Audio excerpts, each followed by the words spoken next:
Florence Villeminot joins me in the studio now for the press review. Good morning, Florence. So we're looking through the French papers. We're starting off with Libération, and they're looking at what's changed in France since the country legalized same-sex marriage. That's right. That was on May 18th this year. So what's happened in those 3 months? Well, Libération says it's been the summer of all weddings for everybody. So a few hundred have taken place across France. Libération was invited to 5 of them.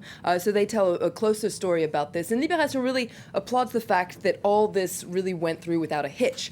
There were no scandals, but there was no ostentation, as they say, as well. These were normal weddings with normal families and friends. The simplicity of these everyday couples contradicts those who were so violently against same-sex marriage. That's what they were saying in their editorial. These couples got married for better, for worse, they'll love each other, perhaps get divorced, but all this is very normal, just like normal couples, says Libération. Okay, and in the end, there wasn't the flood of weddings that many people perhaps thought there would be once same-sex marriage was legalized. That's right. Libération says there wasn't the pink tsunami that everybody was waiting for. In the end, you can almost count the number of weddings on your finger. Well, just about. According to Libération's calculations, there were about 400 weddings. Now, the official figures haven't come out yet, so that's how they calculated it. So they call it this a minority within the minority. About 700 are scheduled for the autumn, but Libération interviews some historians who say this is quite typical, actually, because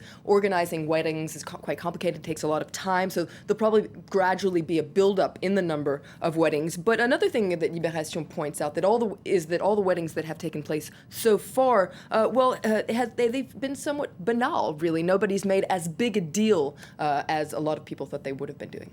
Yeah, and of course, French sociologists are keeping a close eye on this phenomenon as well for us, aren't they? That's right. Libération interviews Wilfred Hoth. He's from the National Demographic Institute, and he says it's really early days. It's hard to generalize for now. We'll probably get a clearer picture about just how this has changed practices in France in about a year, but there will definitely be some important consequences in France. First of all, on marriage, the homosexual marriage will diversify marriage, but it'll also change how people view homosexuality, and according to him, it will reduce the hierarchy between heterosexuals and homosexuals. Okay, very interesting articles there.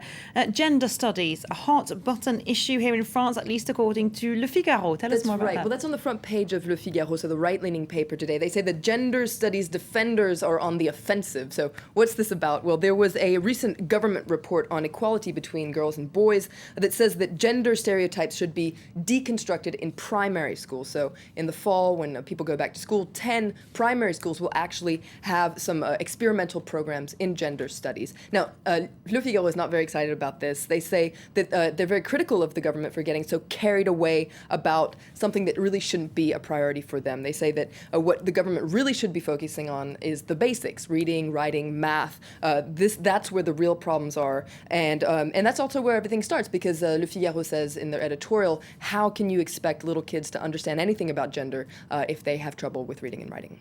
Okay, so perhaps an unsurprising point of view there from Le Figaro, a conservative newspaper.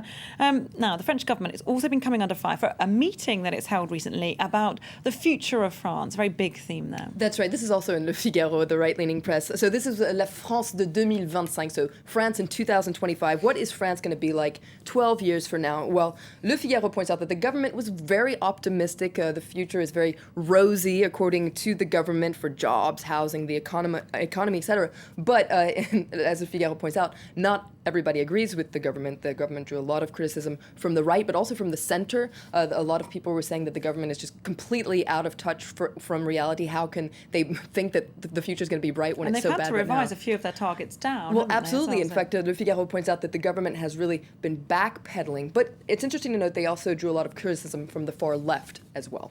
All right, that's it for the press review, I'm afraid. Thanks very much indeed. Florence Villeminot here with In the Papers. All right, stay tuned to Live from Paris here on France 24. We've, of course, got the very latest international news, the latest on Egypt, coming up very soon.